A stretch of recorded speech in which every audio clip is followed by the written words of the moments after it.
Hello mga katakers! Naghuna-huna lang ko no? Unsa kahay angay buhato na ko ani? Wala man ko'y uyab, wala ko'y kahatagan. Charat! Unsa na lang kanina ako, mahalin pa ba kahani? iPhone 13 Pro Max ni siya mga katakers no?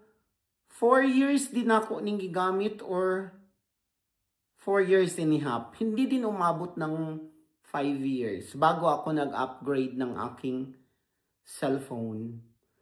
Functioning good siya mga katakers, pero ang problema is yung charging niya.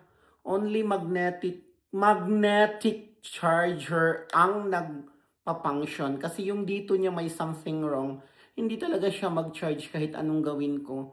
So, magnetic charger ang gamit ko mga katakers. Tapos, ang battery health niya is we will check ha kung ano ang battery life niya is 72% pa ang battery health niya mga katakers.